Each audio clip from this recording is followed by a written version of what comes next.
In front of me is Samsung Galaxy A05s, and today I would like to show you how you can manage location.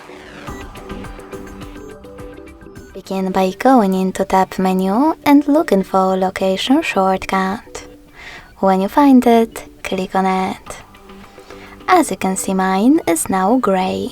That means that location is disabled, but you can always enable it by hitting the same tile again. You can also go into settings, scroll down and click on location section.